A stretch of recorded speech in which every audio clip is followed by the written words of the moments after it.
Welcome to episode 39 of the Bulls REKAP Podcast. I'm Joe Colley of the Chicago Sun-Times.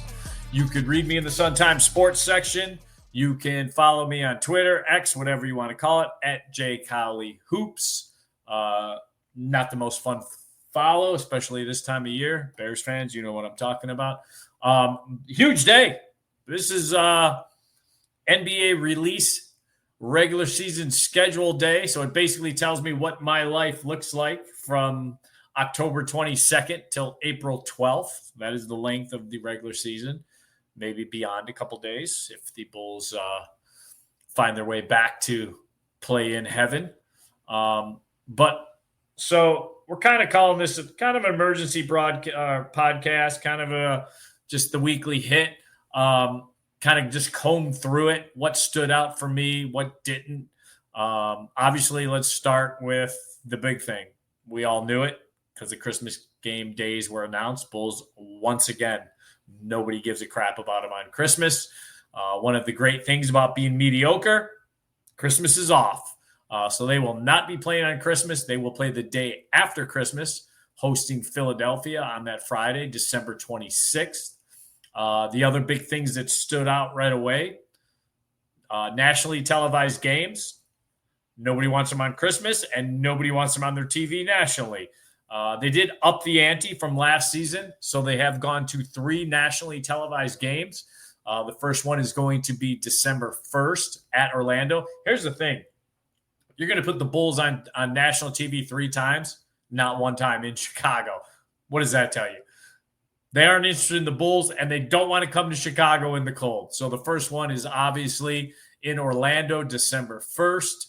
That one is the Peacock one. So that would be Peacock's in the business now. Amazon Prime's in the business now. So get your streaming systems ready if you want to see the Bulls or the NBA. The second one is January 16th. That's going to be at Brooklyn. Again, not in Chicago. That one is the ESPN game, which could be a dual broadcast with the hometown station getting that one. And then the last one, February 5th. Keep that date in mind. This could be an interesting one. This one's going to be in Toronto, February 5th on Amazon Prime. Who cares, you say? 2 mediocre teams battling it out in the Eastern Conference. February 5th, trade deadline day. So you may have a new-look Bulls roster, probably shorthanded if they do make some moves, debuting in Toronto. We'll at least have a look or a feel about that. So those are the 3 nationally televised games. Again, nobody wants to see the Bulls nationwide. So let's start off with the things that kind of, again, when you start combing through it, you're like, that's kind of interesting. First game, October 22nd, home game. They open up with Detroit. Welcome to the season. This opening schedule, the opening part of the schedule is pretty brutal. I mean, you start off October 22nd, you host Detroit. That's on a Wednesday. Get a couple practices in. Go down to Orlando on October 25th. Again, so now you're facing 2 up-and-coming playoff teams. 2 teams that are better than you, at least right now on paper. Okay. Go down to Orlando on that Saturday. Come back. Have an off day on Sunday. Host Atlanta, another team that made way more aggressive moves and better moves than you in the offseason. Don't love it. I don't love Atlanta. Don't love Trae Young. I think he's just a meh. He's just a mediocre guy on a team that's been very mediocre. But they made some changes. And interesting changes.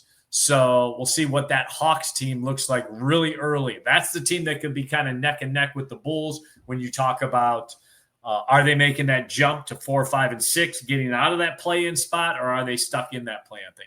October 29th, Sacramento comes to town. Zach LaVine, DeMar DeRozan. Can they fix that broken machine that should be doing better than it is? Okay. Halloween night, another home game.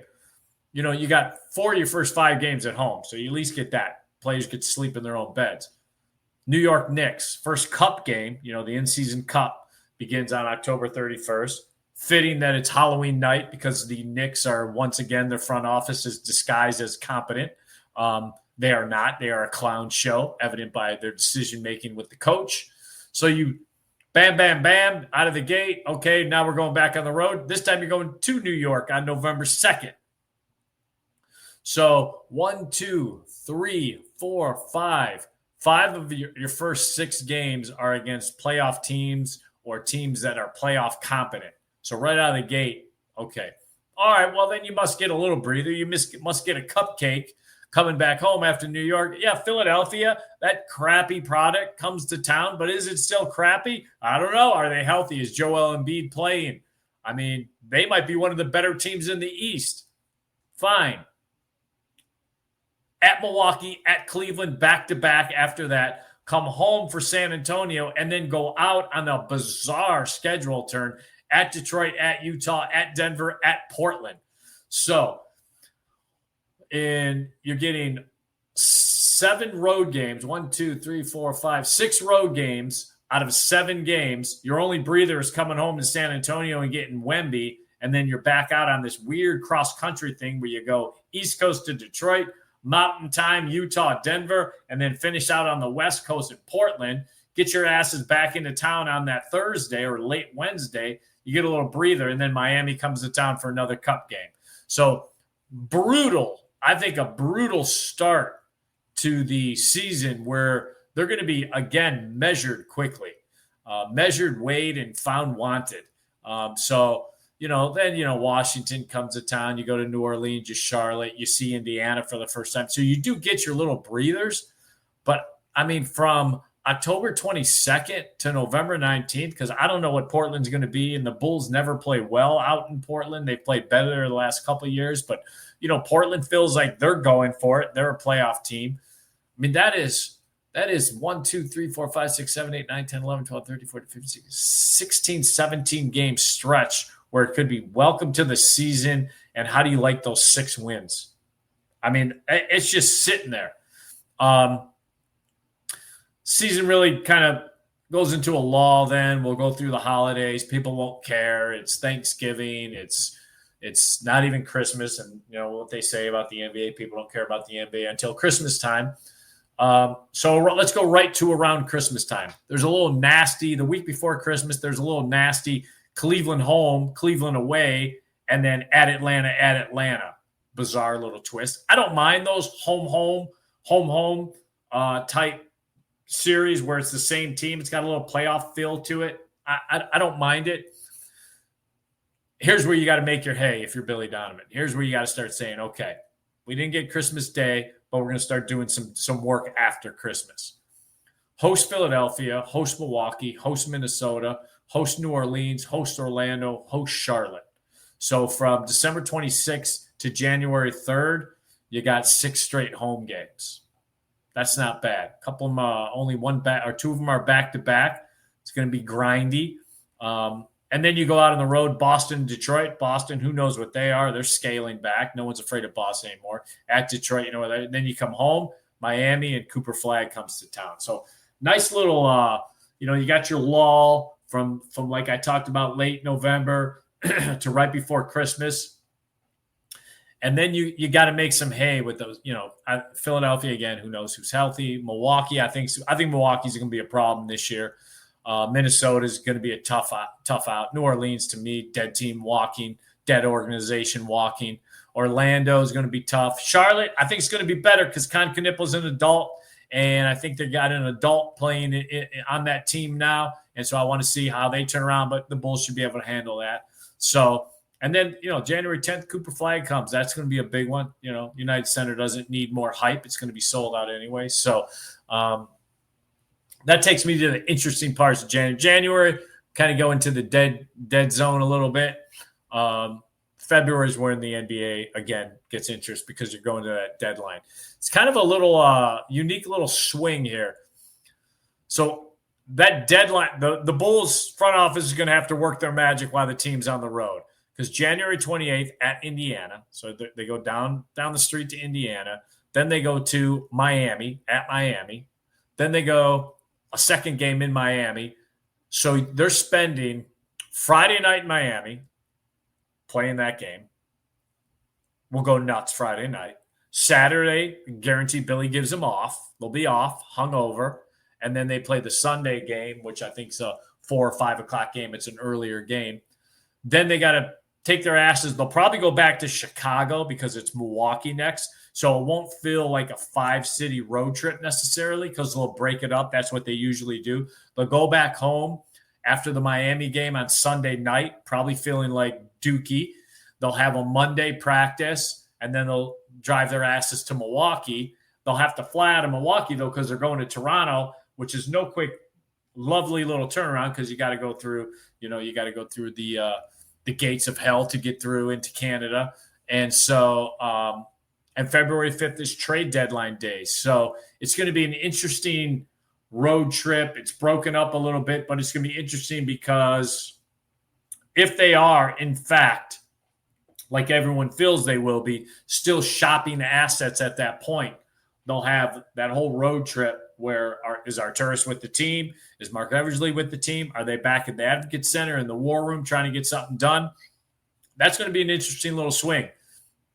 After the deadline, they come home to Denver, and then they go back out too for a little East Coast swing at Brooklyn, at Boston. Then they get another long homestand. February 19th, Toronto, Detroit, New York, Charlotte, Portland, Milwaukee, OKC come to town. And if you're going to play that many home games, your ass is going right back on the road. The big West Coast swing, their biggest West Coast swing of the season. At Phoenix, at Sacramento, at Golden State, at LA Lakers, at LA Clippers. I'm glad that they are doing the LA thing in one road trip. The last couple of years, they were doing that for a little while. And then the last couple of years, they broke off Clippers and Lakers as two separate trips. Don't understand that. Don't understand why the NBA does that. This makes a lot more sense. You're living out on the West Coast. The boys are getting used to the time change. Everything's good. So you got that Phoenix, Sacramento, Golden State, Lakers, Clippers. You come home in mid-March, a little March Madness of your own, Memphis, Toronto, Cleveland, Houston. So I will say the back and forth, one game home, one game away. It looks like the NBA has tried to kind of say, if you're out on the road, your ass is out on the road. If you're home for a little bit. I like that. From a travel standpoint, the grind is the back and forth, even if it's close. So the fact when you got to pack that big suitcase or you're at home for 5-6 straight games, that means, 8-9 days at home. That's good. And I like the way they did that February and March, where teams are kind of starting hitting that wall and, you're fighting for playoff position. So that takes us to March, their last long road trip at the end of March. Again, kind of wanky travel because they go to Philadelphia on the 25th. Then they go to OKC on the 27th. That's a back-to-back because then they got to go to Memphis. There's those schedule losses. These are schedule losses right here. To have to go at Philly, okay, on Wednesday, but then you got to go to OKC, no easy jaunt, and then back-to-back at Memphis. Then you get a little breather, and then you got to play Wemby at San Antonio on March 30th. That's rough. That's rough. So that'd be interesting to see where the boys are at because now you're in positioning time. And this is where Arturas loves to hang his hat and say, look how we finished. Look how we sprinted the end of that marathon out, even though a lot of those games were meaningless for some of these teams or teams were hurt. April Fool's Day, fitting. Indiana comes to Chicago. Why fitting? Well, Mark Eversley and Arturas both believe that the Bulls roster is so close to the Pacers, even though they don't have stars, even though they don't play the defense that the Pacers do or the Pacers did, especially the last 6 weeks of the regular season and obviously into the playoffs. So that'd be a nice little, no Halliburton. Halliburton won't be back, but we'll see what Indiana actually is. We'll see what kind of coach Carlisle is without his best player the upcoming season because of the blown tire that was the Achilles heel. Then another at New York. So that's 2 times in New York. Yeah, okay. So they're getting the whole New York thing. Then you get a little gift. If these games are meaningful at this time in April and there's positioning to be had, how about April 5th, the fifth to last game, hosting the Phoenix Suns? That could be dead team walking. April 7th, you go to the nation's capital and you get to play the Wizards. I think the Wizards are on the right path. They're not there yet. I don't even want to call them up and coming. They're a little more interesting. They might be a little tougher out, but they're still the Wizards. So April 7th at Wizards. Enjoy your time in DC because you'll be there a couple days. Because a day you get an off day there on Wednesday. I'll probably practice at Georgetown where they like to practice. And then April 9th, Wizards again. Come home for a home game. Not the greatest one, Orlando. But you know what? The Magic could be resting people. The Magic could already have the way the Magic have with Desmond Bane and adding Bane. I think Orlando is thinking to themselves, we're a top 4 team. We're hosting a first round playoff game. So that might be hey, either starters go out there and play the first quarter, or hey, you guys sit down and enjoy Chicago. And then the finale, not ideal by any means. To have to get in a plane and fly down to Dallas on Sunday, and it's a night game. They didn't even say, hey, play an afternoon game and we'll get you home so you can sleep in your beds. As of right now, it's a 7:30 p.m. game down in Dallas. Those are rough. I mean, that's a 3.5 hour flight. Come back, see where you are. But they end the regular season with Dallas. Cooper Flagler already have Rookie of the Year locked up. So, yeah, I mean, I think it's a easier finish than a start, but the start, ay caramba. I mean, just sit back and enjoy those first 16, 17 games because you're going to figure out real quick what you are as a group, how tough you are. I mean, it's not, like I said, it's not like segmented where it's home, away, get some practice time in. This is going to be a lot of road practices, looking for facilities. The only thing I'll say that's good, the early home games are nice. When you get on the road, NBA teams, especially early on, and there is a part, like I said, where there's 1, 2, 3, 4, 5, 6, 7, 8, 9, 10 road games and 3 home games smattered in between those. You're talking about the ability for a team to bond. Again, this isn't a new roster. They didn't flip this thing. So it's not like, hey, we need to go do escape rooms to see if I like you. I think we're past that. Vooch knows Vooch and Kobe knows Vooch, and Kobe has a good feeling about himself and his game. So it isn't like they all need to go find themselves and go on some, trip out west where they're eating bark. So I like the fact that they do get these road games to bond, but the opponents are that's tough. I mean, I can't believe the NBA did them like that, where it's at Milwaukee, at Cleveland, come home for the Spurs, at Detroit, at Utah, at Denver, at Portland. To me, pivotal times of the season, right there is your pivotal time. You find out right there who your maker is. And it doesn't decide your season, but it definitely, if you come back and you've only got, you're through 16, 17 games and you got 5, 6 wins, hell, I mean, enjoy the uphill climb. The fan base could turn on this team quickly. They'll still sell it out, but the sheep won't clap as loudly. But then it kind of makes you rethink the whole build of this team. So nasty right out of the gate. So when I first saw it, that part of the schedule stood out the most. As far as other Bulls news, like I've said numerous times, we are in the dead zone. They want the NBA. The NBA purposely wants August to be, hey, let's just sit this one out. We got NFL camps. We got baseball heating up. So this is the month. I will say the Bulls are scheduled as a team like I reported and talked about on the podcast back earlier this summer. They all got together out in LA. They are scheduled to do that again. That's a huge time for two guys. I think Modest Buchelis, again, gets to show that he's added the muscle and has the hustle. And Noah Essengate kind of gets to show that, yeah, I'm not the little baby deer, baby giraffe that I look to be far too often in the summer league games, especially in his debut. So big moments for those guys. I've heard a lot of guys have been in and out of Chicago working out. The interesting thing is Josh Giddey.